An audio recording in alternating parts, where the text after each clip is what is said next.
ఈరోజు నేను చేయబోయేది ఫ్రైడ్ రైస్ అండి. దానికి కావాల్సిన పదార్థాలు ఉల్లిపాయలు, టమాటో, పచ్చిమిర్చి అండి తగినంత, క్యారెట్, పొటాటో అండి, ఉల్లగడ్డలు మీడియం సైజ్ 2 తీసుకున్నానండి, సోయా చంక్స్ తీసుకున్నాను, ఇక్కడ కొత్తిమీర తీసుకున్నాను. ఒక ప్యాన్ పెట్టుకొని ప్యాన్లో ఆయిల్ పోసుకోవాలండి. 1 స్పూన్ ఆయిల్, 1 స్పూన్ గీ తీసుకున్నాను. ఆయిల్ హీట్ అయిన తర్వాత మనం మసాలా దినుసులన్నీ వేసుకోవాలండి. లవంగాలు, దాల్చిన చెక్క, యాలకులు అన్నీ వేసుకోవాలి.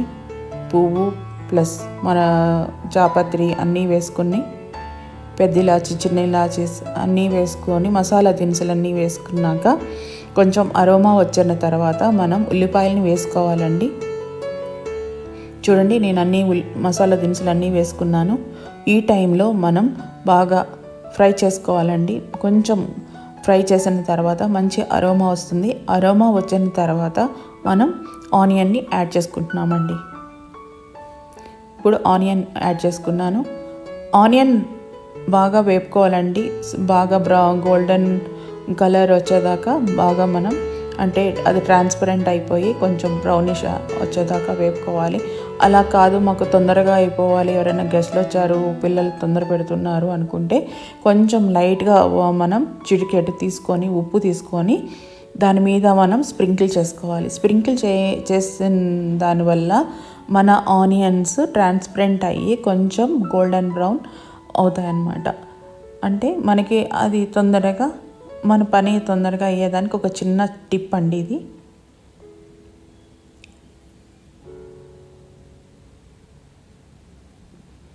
బాగా ఫ్రై అయిన తర్వాత మనం చిల్లీస్ వేసుకుంటున్నామండి. చిల్లీ బాగా కారంగా ఉందనుకోండి 1-2 వేసుకోండి, సరిపోతుంది. లేదు అనుకుంటే కారం తక్కువ అనుకుంటే కొన్ని 5-6 లేకపోతే 7 అట్లా పచ్చిమిర్చి వేసుకోవచ్చు. మా కారం తక్కువ ఉన్నాయి కానీ మేము ఎక్కువ వేసుకున్నామండి. ఎందుకంటే లవంగాలలో కారం ఉంటుంది కాబట్టి ఆ స్పైసీనెస్ వస్తుంది. మీడియం స్పైసీ ఎప్పుడు తినడం మంచిదండి ఆరోగ్యానికి.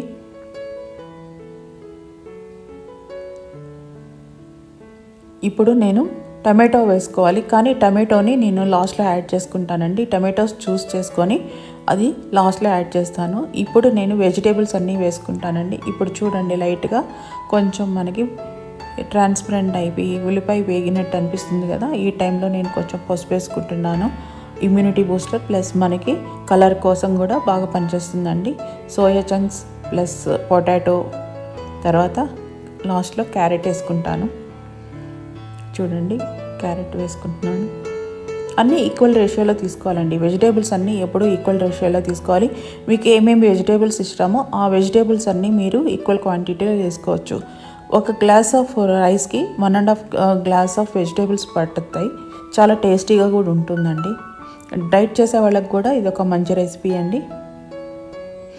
ఇట్లా మనం మూత పెట్టుకొని ఆవిరికి బాగా మగ్గనివ్వాలి. మగ్గిన తర్వాత మనం అల్లం వెల్లుల్లిపాయ అంటే జింజర్ గార్లిక్ పేస్ట్ వేసుకుంటున్నాం అన్నమాట. అల్లం వెల్లుల్లి పేస్ట్ కూడా వేసుకొని బాగా ఫ్రై చేసుకుంటాం.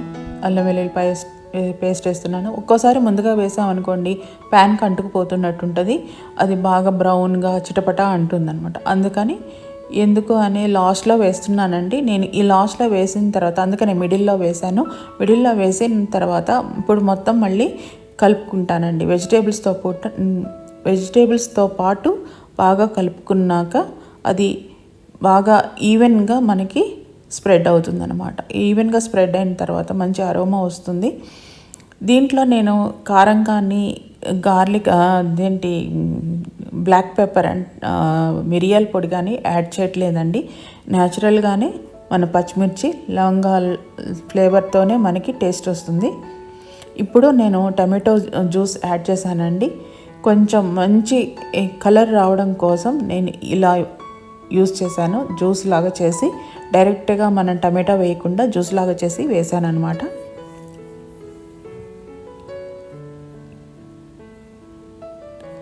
ఆ టమాటా జ్యూస్లో మనము ఈ వెజిటేబుల్స్ అన్నీ మనం లైట్గా కుక్ అవుతాయి.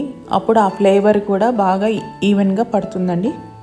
నేను ఈ టైంలో వెజిటేబుల్స్కి రైస్కి ఎంత సాల్ట్ కావాలో ఎంత ఉప్పు కావాలో అంత వేసుకుంటున్నాను, ఒకేసారి వేసుకుంటున్నానండి.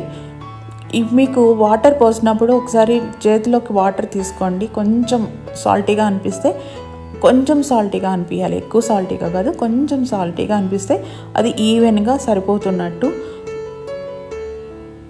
ఇప్పుడు నేను పుదీనా, కొత్తిమీర ప్లస్ ఒక 2-3 క్యాష్యూస్ అండి, జీడిపప్పుని వేసి గ్రైండ్ చేసుకున్నాను. ఆ పేస్ట్ని వేసానండి. ఎందుకు వేసాను అంటే మంచి థిక్నెస్, ఆ పేస్ట్ థిక్గా ఉంటుంది కాబట్టి మంచి అరోమా వస్తుంది. ప్లస్ మనకి దాని టేస్ట్, ఆ రిచ్నెస్ని బాగా మనకి ఎలివేట్ చేస్తుందండి మన ఫ్రైడ్ రైస్. అందుకని చాలా ఈజీగా, చాలా సింపుల్గా కూడా అయిపోతుంది ఈ ఫ్రైడ్ రైస్ మనకి. చూడండి, రైస్ వేసుకున్నాను. ఇప్పుడు అన్నీ వేసిన దాంట్లో మనం ఈ రైస్ని ఇలా వేపామనుకోండి, ఆ అరోమాస్ అంటే మన మసాలా దినుసులు, ఉల్లిపాయ, టమాటో, పచ్చిమిర్చి ప్లస్ ఇప్పుడు మనం వేసిన పుదీనా, కొత్తిమీర ఏదైతే పేస్ట్ ఉందో అన్ని ఫ్లేవర్స్ని మనం వెజిటేబుల్స్కి, రైస్కి మనం స్ప్రెడ్ చేస్తున్నాం అనమాట. ఇప్పుడు మనం రైస్ కుక్కర్లో వేసామనుకోండి, ఆ రైస్ కుక్కర్లో ఎప్పుడైతే వేసామో ఈక్వల్ క్వాంటిటీ ఆఫ్ రేషియోతో, అంటే 1:1 రేషియోలో మనం వాటర్ పోయాలి. వాటర్ పోసిన తర్వాత మనం ఏదైతే ఆన్ చేసి మనం ఆఫ్ చేసిన తర్వాత 10 మినిట్స్ మనం అలానే ఉంచేయాలండి.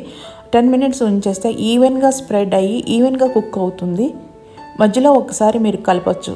కావాలనుకుంటే మనం ఒక రైస్ హాఫ్ బాయిల్డ్ అయిన తర్వాత ఒకసారి మళ్ళీ కలిపారనుకోండి, మన వెజిటేబుల్స్ అన్నీ ఈక్వల్గా స్ప్రెడ్ అయ్యి ఈక్వల్గా ఉంటుంది. కింద వెజిటేబుల్స్ అన్నీ ఉండిపోకుండా మనకి ఈక్వల్గా ఉడుకుతుంది. ప్లస్ ఈవెన్గా స్ప్రెడ్ అవుతాయి వెజిటేబుల్స్ అన్నీ కూడా.